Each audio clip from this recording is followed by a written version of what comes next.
Ceruto, try it again. Fans on the feet, 6,000 in attendance.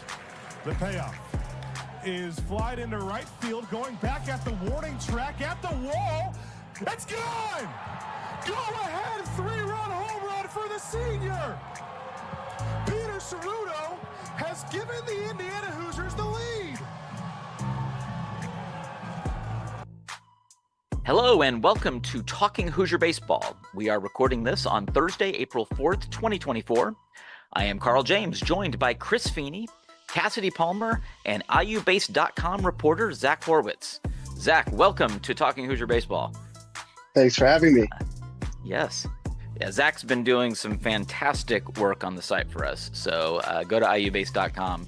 He's written quite a few recaps, and of course he's been his whatever you call them, posts, tweets, X posts, whatever on X have been fantastic. So he's been doing a great job there at the BART.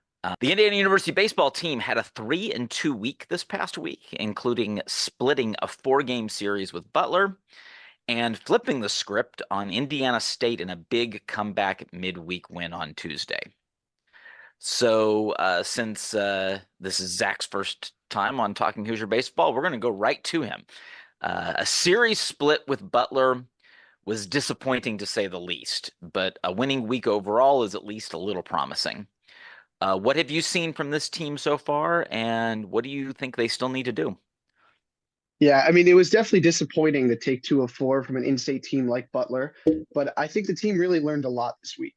It was pretty inconsistent series on all fronts. Going back to Thursday's game in Indianapolis, the bats were quiet. The 1 through 4 hitters combined for 2 for 13 at the plate. The team struck out looking 5 times. That's just a recipe for a loss. They lost that one 6-2. You move on to Friday, and Indiana found themselves another starter. Ty Bothwell, 8 innings and no walks. 4 hitters in that game had multi-hit outings, and the team finished with 12 hits overall. Indiana won that ball game 11-2. So the series was now split, and a doubleheader was coming on Saturday.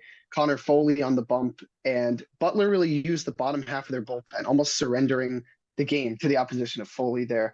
Indiana went for 22 runs in that one, 14 in the first 3 innings. The run support was really in effect for Foley. And the late game Saturday is really the one that stands out the most. As crazy as it sounds, Indiana was on the brink of winning their first ball game in which they scored under 6 runs. Julian Tongini started that game. He threw 3 innings, but Butler put up 2 runs in the 7th to tie the game up at 5, and then a 3-run homer put the game on ice in the 9th. But you can really take away a couple things once they now experience a tough loss. Tuesday, they bounced back against Indiana State. It was the flip of the script. Indiana trailed 6-0, fought all the way back. And it was the opposite in Terre Haute about 2 weeks ago, where Indiana led 6-0 and then eventually got blown out. But in this one, Tyler Cerny's grand slam really energized the dugout. The Hoosiers took home a 16-7 victory. But from my perspective, Indiana really learned a lot about themselves this past week. They experienced a close ball game late, and they added a starter to the weekend rotation. They solidified some of the lineup with the so-called The Bit Crew, which is the freshmen of Jason Oliver, Andrew Wiggins, and Joey Brincheski. Oliver actually extended his hit streak up to 12 games now as well. But what still needs to be done, Indiana needs to find a midweek starter. Tyra Barczyk should move to the Sunday role as Indiana hopes to win the Big Ten. They need someone to step up and really take that spot. And on the offensive end, they need to lengthen the lineup and get quality at bats all the way through. It's been an issue in games that they've lost, and they only have a few guys attacking the pitcher, and sometimes the others are more conservative. But now we'll go over to Cass. What are the stats telling us now? Yeah, thanks, Zach. I didn't have a ton of time to look at in-depth stats this week, but so I kind of stuck with big picture a bit. And we've heard all season the pitching has to keep it to 7 runs. Pitching has to keep it to 7 runs.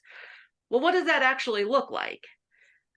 So in losses, this actually only flips 3. Keep it if you changed all of them to 7 runs, where they had more than 7 runs, that only actually nets 2 additional wins on the season, and one that would have had to go to extra innings in the Indiana State game, because that would have been 7-7 tie can't really make a call one way or the other there, except we know the momentum was all Indiana State the way it actually played out. But looking even closer, that got me thinking, like, okay, well, what are the runs looking like that IU scores in some of these situations? And so I looked at, in games where the pitching allowed over 7 runs, the offense is only averaging 5 runs a game. So even if in those games where the pitching gets blown up a bit, it seems to not really matter because we only score 5 runs anyway. Whereas when the pitching keeps it to 7 runs or fewer, the offense averages 10 runs a game. Some of that's got to be psychological, of if you're down 12-1, it's real hard to work your way back from that on the offensive side. But it's really interesting to see that, like, as much as the pitching staff has gotten blown up at times, for whatever reason, the offense is on when the pitching is on. When the pitching is off, so's the offense. And so that just kind of caught my attention. And while really 2 additional wins, the one tie, doesn't seem like a lot, that does actually net us a series win against Troy, which is decent. And it would have been a series win to open Big Ten play against Illinois. And that's the one that hurts, in all honesty. So it'll be interesting to see how these trends continue over the remainder of the season. I'm hoping in general we can get some more offense going to kind of boost up that pitching staff a bit. But with those numbers, Chris, you've got some hardware to hand out now. Yeah, Cass, and you're talking about the numbers to hand out an offensive award. I mean, I know what Zach was saying. It wasn't consistent. Now, it was not consistent, right? There was lulls in the first game. There was lulls in the fourth game. But you take those other 3, and we scored 56 runs in for the week. We had Andrew Wiggins with a 4-hit game, right? Getting on base 5 times, add that walk. You had Nick Mitchell with a 6 RBI game, and these guys didn't win belts, right? So it mattered, right? It mattered when they did it, and sure, we should hope for some more clutch hits, and absolutely at Butler, the bats were really quiet, but to have to come up with a winner, one really shined out. Obviously Wiggins and Mitchell's special days for Saturday, but Tyler Cerny's going to win the offensive red belt, the Alex Dickerson Award. I mean, every other game, it's double home run, 3 RBI, double home run, 3 RBI, 3 RBI, home run. And then, of course, the huge grand slam, the momentum changer. I wasn't at the game. I couldn't make it. But just, listening and following along, and that was the moment. I know Pines gave us the lead, but you hit a granny like that, and the streak that Tyler's been on, he leads the team in total bases. And I always like looking at total bases because however you're going to get them, if you're up there in total bases, it's a huge deal. And Tyler does lead the team. So he's going to get the offensive red belt for the week. Ty Bothwell, to me, is an easy pick. He's got a bunch of these this year for the Joey Donato Award. Does he have 3? Yep. Cash just put up the 3 for me. I saw it. Okay. So he had the 8 innings, 6 hits, 2 runs, no walks, which was really impressive. 8 strikeouts, 97 pitches, which with getting that win, puts him to 3-1 on the season. I was not happy he didn't come out for the 9th, but listen, they're going to do what they want to do. I thought they should have gave the kid a shot. How often does a college kid get to throw a complete game? You know what I mean? I know the score was lopsided. That's why it happened, but it does give Ty 182 strikeouts for the season. For his career. And not too many IU pitchers have thrown 200 strikeouts for their career. So I'm going to watch that. What is that, 18? I would think Ty would get that by the end of the year. It makes him 12-7 for his career. 12 wins, 7 losses, and he's got 3 saves. So Ty picks up the pitching red belt of the week. Defensively, I keep giving it to Josh Pine, and I'm sorry, but he keeps making wild plays. So I don't know what you want me to do. The kid dove into the wall, gave up his body. I couldn't even see half the play because I was on the rail and there's like an angle, and watching the replay was amazing. He really does give up his body for the team. And not only that, he's going to elementary schools with kids. I mean, if that doesn't get you a red belt, I really don't know what does.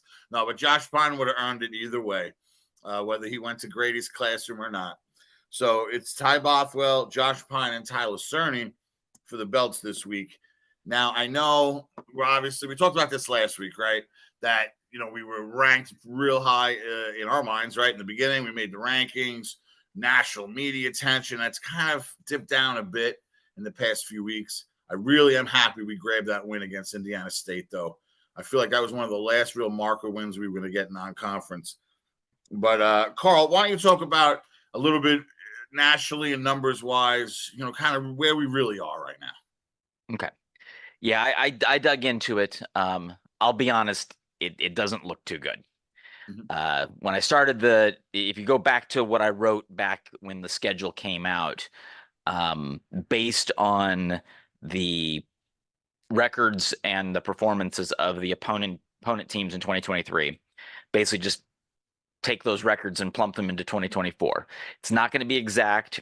And in general, I think the overall set of opponents is a little bit better, but I don't think it's significantly better. And I don't think it's enough to significantly change these numbers.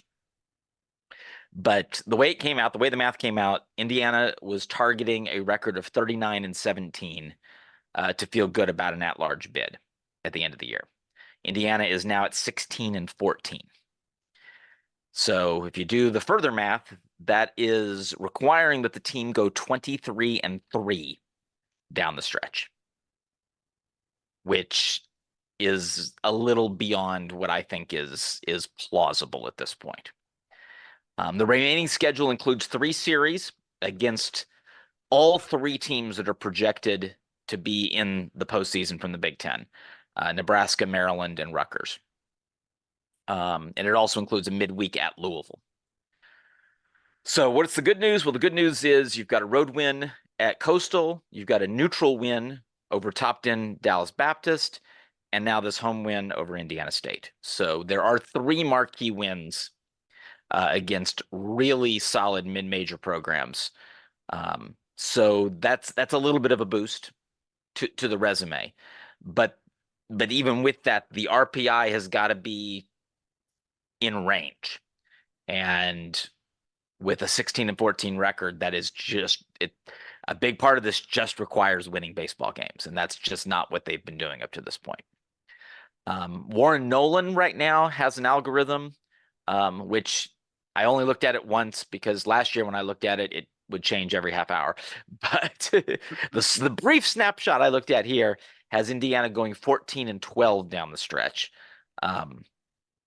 with finishing it with an RPI of 89 with that record down the stretch, a final record of 30-26, and splitting the Big Ten 12-12. The good news about splitting the Big Ten 12-12 is that's in the Big Ten tournament.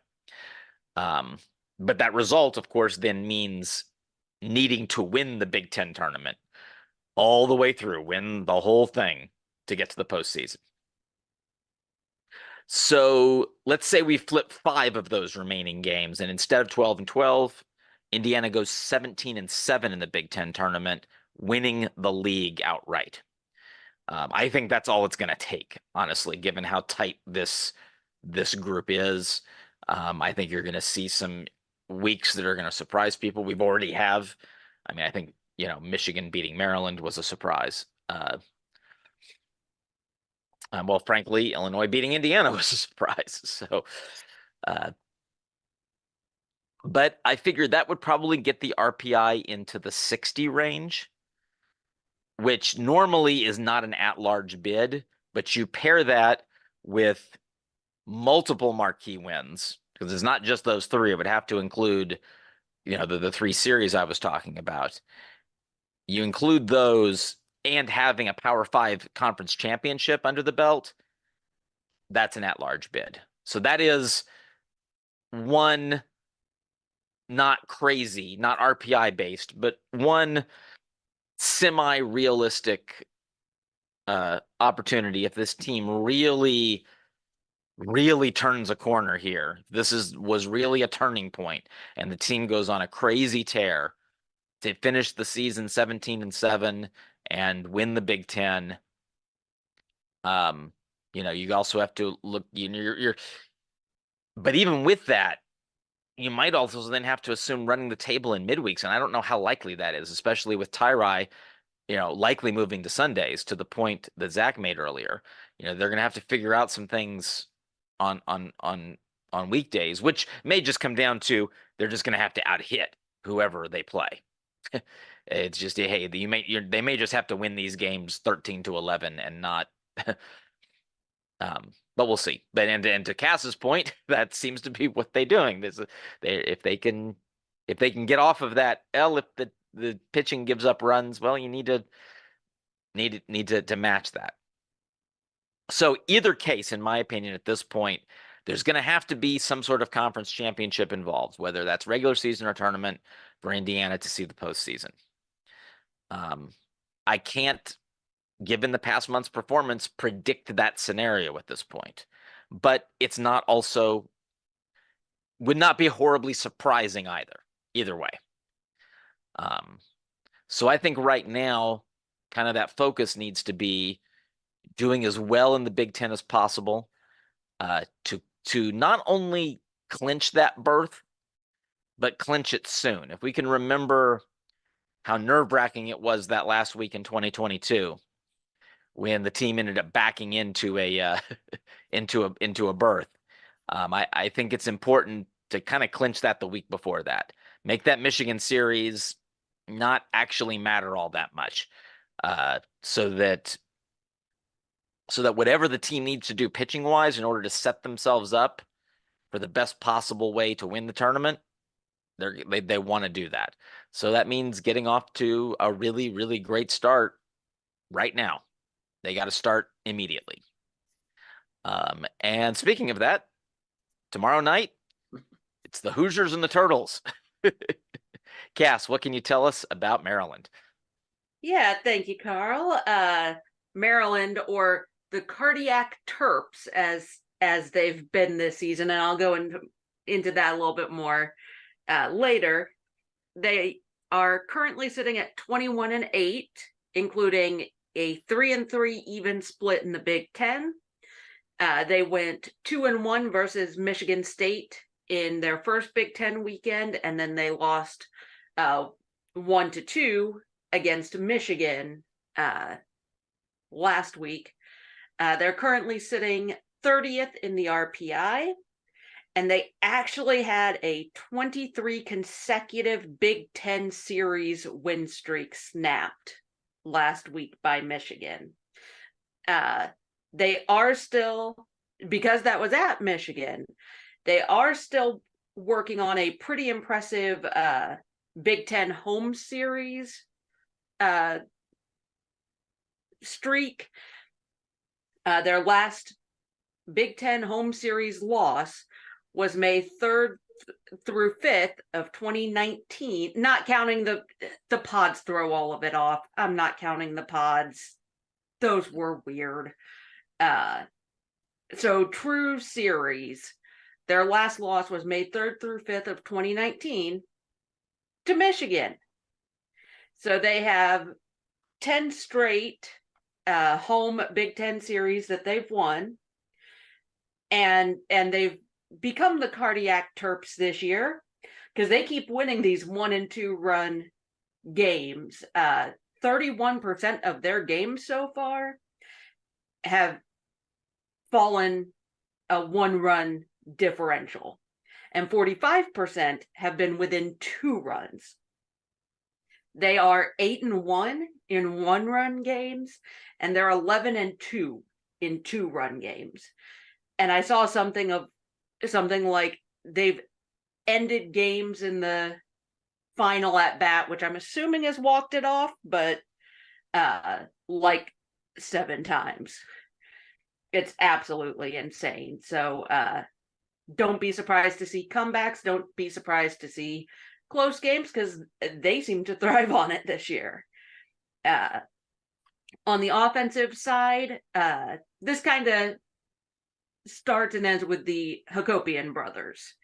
Eddie is leading the team, hitting 373 on the season and a 970 OPS. And he has 22 walks to 16 Ks. He's only struck out 16 times so far this season. His brother Chris is second on the team in batting average at 339 with an OPS of 1.078, and he has 7 home runs on the year. I think that I'm pretty sure that led the team for home runs so far this year. Another one to watch is Jacob Orr, who's hitting 303 and has struck out just 10 times. So he's really good at getting that contact. And one to watch from a power perspective is Sam Honar. He's hitting 276 so far on the year, but he has 11 doubles and 5 home runs. In the same breath, he has 35 strikeouts so far on the year. So he's a little bit of a boomer bust type of hitter. In all, they have 6 different guys who have at least 4 home runs. So they do have a good bit of power. And as a team, they're hitting 250 with 35 home runs and a 26% strikeout rate. So they're honestly not striking out that much as a team overall.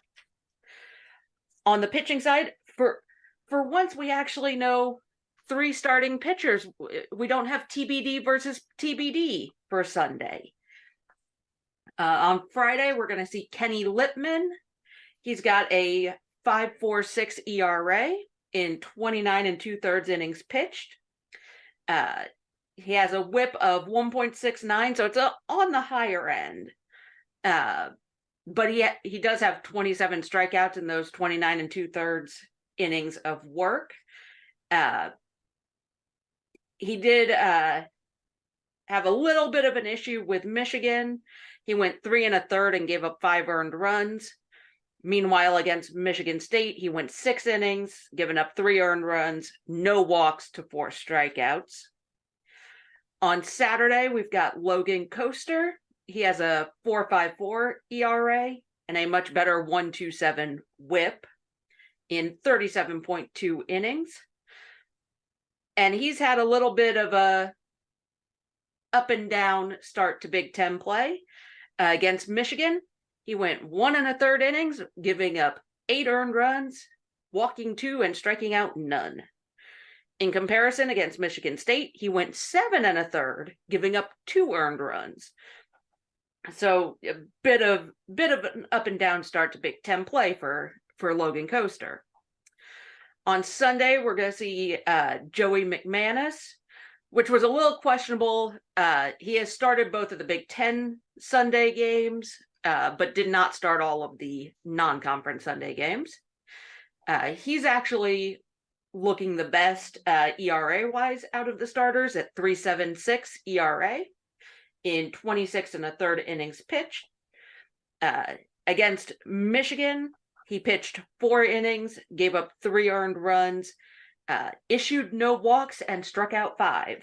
So that was pretty solid Sunday start against Michigan.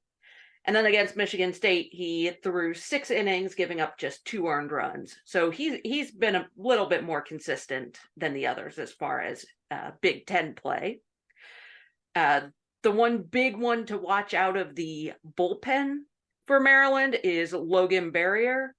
He has a 2.31 ERA in 23 1/3 innings. So he's gone about as long as all of the starters have.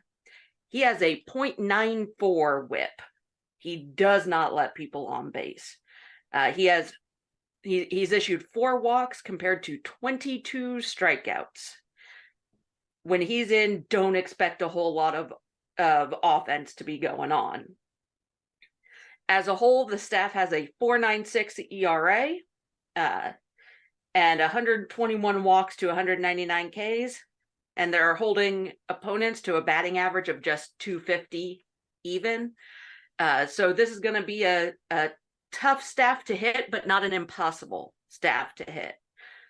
Michigan figured them out pretty well, but they're also going to be coming off mad of seeing that big series winning streak snapped.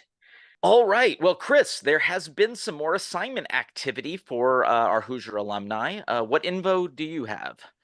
Yeah, we got a little information from at Pro Bowl Hoosiers as always. Philip Glasser has been assigned to the Fredericksburg Nationals at single A ball. Matt Gorski, as expected, is going to be with the Indianapolis Indians. And we don't know how long he might be with them. I mean, the Pirates are playing well, but it's the Pirates. So, like if we had some Hoosiers on the Mets, minor leagues, you'd be like, go watch them now because they might be up quick. We did get a first Mets win today, though, right before we started recording, too. So it was beautiful. But we still had to lose the first game of the doubleheader before we could win our first game of the year. But 1-5. Let's go Mets. And we have Schwarber, Kyle Schwarber. Obviously, he's on the Phillies. He's got 2 home runs on the season. I wanted to throw that out there also. Craig Yoho. He's with the High A Wisconsin Timber Rattlers. So if you're in Wisconsin, you want to check out Craig Yoho. It looks like he's more of a reliever, so you won't really be able to pick and choose when he's going to pitch. But just go to all the Timber Rattler games. They probably have cool promotions. Teams like that normally do. Who else we got? Oh, we got a twofer. You could go to the Somerset Patriots game, which is the AA Yankees, and you could see Grant Richardson and Elijah Dunham both on that squad. So we do have some assignments, a little more than we had last week. Now, as we're playing Maryland, one of my favorite memories of playing Maryland is Craig Didelo's home run in the rain, right? When for some reason Maryland decided that they were the true Americans and they were going to cheer USA when anything good happened. We still haven't figured out why they were doing that. But that's why I got the USA shirt on. And I definitely want to shout out Craig Didelo, who is still chasing his dream and trying to, make it in pro ball. Now, yes, he was in the Chicago White Sox organization for a bit, but now he's moved on to some independent ball because I guess the White Sox, they wanted to move on. But Craig is with the Staten Island Ferry Hawks. So if you're around Staten Island in the New York area, you could check Craig play. And then, if while you're there, you could check out Big Ben, right? Ben Seiler is in the New England Knockouts.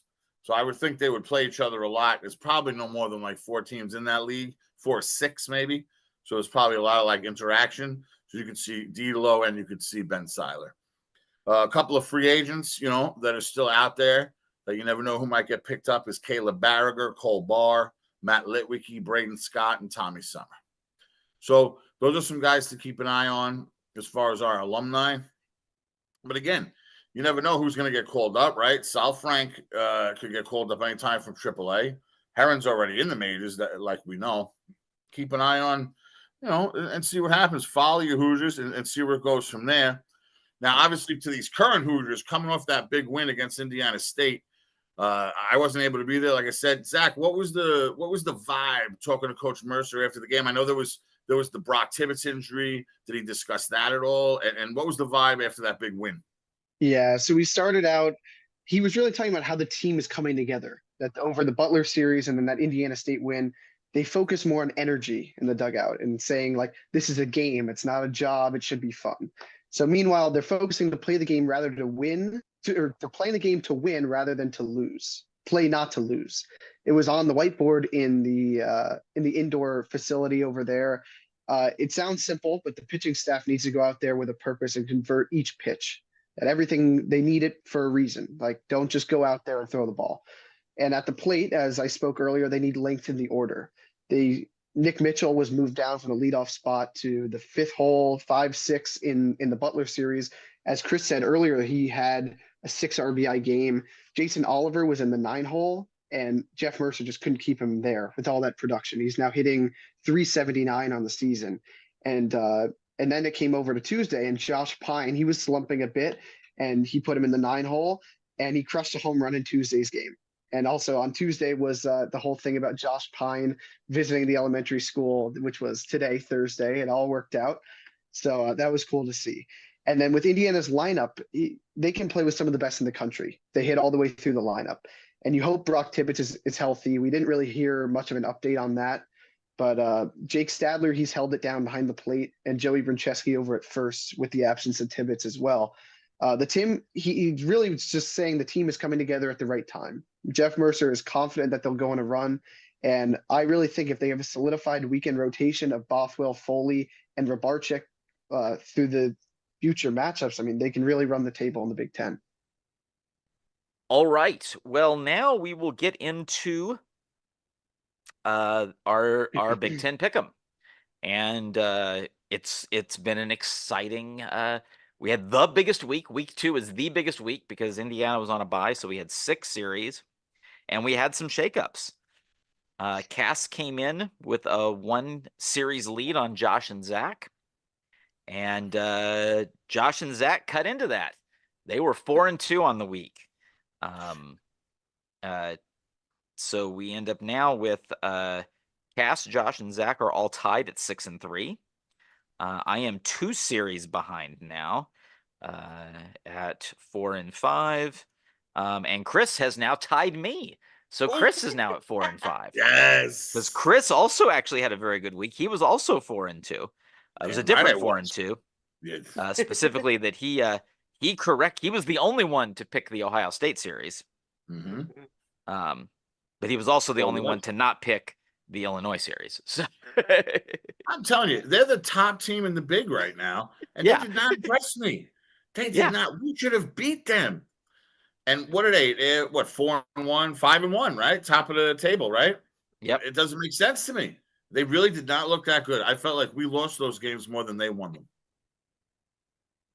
All right. Well, we always call on somebody to go first. So I guess this time, again, Zach's first time, so Zach gets to give his picks first. Yeah, as the rookie here, I'm looking to take the crown. So I'll start off. Illinois, Chris, you're just saying it. Indiana lost those games more than they won. I'll take Illinois over Minnesota. That pitching performance on Friday night against Indiana was really dominant, and I think that's going to happen again. They can win one of Saturday and Sunday. So I'll take Illinois over Minnesota. Iowa over Michigan. They're at home, and they were the preseason best out of the Big Ten. I'll take Penn State over Northwestern, kind of the projected bottom 2 in the conference from that Walter Noren projection there. I'll take Rutgers over Purdue. Purdue can focus more on the Final Four game at this point in time, so they can lose the baseball series. And then to finalize here, I'll take Nebraska over Ohio State. They seem like the team to beat as of right now in the Big Ten. So there we go. Illinois, Iowa, Penn State, Rutgers, and Nebraska. All right. I'm going to go next. I struggled with a lot of these, but in the end, I'm like, you know what? I'm going to pick one upset and try to get myself back into this, but I'm going to pick it to be a home team. So, in fact, I'm just going to take all home teams. I'm taking Minnesota at home against Illinois. I'm going to take Iowa against Michigan, Penn State against Northwestern, Rutgers against Purdue, and Nebraska against Ohio State. The Homer Simpson. You went with the Homer Simpson. Ah, man. Look at that. Who's up next, Carl? You want mine? Yeah, go, Chris. All right. I got Minnesota. Okay. I'm taking Minnesota because I don't think anybody else is going to do it. I'm going to take Iowa. That's that whole Caitlin Clark, whole thing, even though I'm betting on UConn. I'm gonna take UConn. The value pick, if anyone's listening, take UConn. We also have Northwestern. I'm taking them. Not sure why. I'm going to take Purdue. I'm going to take Purdue because I'm going with that thing I was talking about last week where I don't want them both to win, right? So I'll take Purdue baseball so that Purdue basketball will lose. And then, Nebraska just seems solid to me at home. That's a real home field advantage. We all know that. So I know they just lost to Creighton at the Chuck, which has surprised me. Creighton's got like 21 wins already, which also I didn't know. But, Creighton beat them in the midweek. But obviously, I'm sure they weren't throwing their guns out there like the weekend starters they have. and Nebraska's got a lot of arms, so I'll go with Nebraska then. So it's Minnesota, Iowa, Northwestern, Purdue, Nebraska. All right, let's do Josh now. Josh's picks. He's picking Illinois over Minnesota on the road, Michigan, although that's not how we referred to them, over Iowa on the road. And then the remaining are home teams. He's picking Penn State over Northwestern, Rutgers over Purdue, and Nebraska over Ohio State. Cass, wrapping up with you. Now that you've got competition, Cass. I do. You've got they're tied with you now. Yes. So I went with Illinois, although Minnesota did put up a butt ton of runs against Iowa in the first game last week. I'm still going Illinois. I was very torn on Michigan versus Iowa because that's the RPI 101 team versus the RPI 100 team. Ooh. Like, that's how close it is. So I gave the home edge to Iowa. That was my deciding factor. So Iowa in that game. Going Northwestern over Penn State. Kind of with Feeney. Don't know why. I had no clue what to do. I don't trust either team further than I can throw them. And I don't know. Northwestern sounded good. Boom. And then Rutgers over Purdue. Again, as the home team, I gave them the edge. And Nebraska's been pretty solid. So, especially as the home team, I'm going Nebraska. So, Illinois, Iowa, Northwestern, Rutgers, Nebraska. See, when you just take a shot in the dark and Cass agrees with you, you feel way better. Let me tell you. Well, I was feeling that way last week, Chris, and it did not pay off for me. So. No. Okay. It didn't pay off for me either. Fair. I really had no clue with that matchup. I wasn't going to make something up. Yep. Yeah, well, that's why I said you know what? I'm just going all home teams. So. The Homer Simpson. All right. Well, that will do it for this edition of Talking Hoosier Baseball. For more on Indiana baseball, hit up iubase.com. For Zach Horwitz, Cassidy Palmer, and Chris Feeney, I'm Carl James. See you at the BART.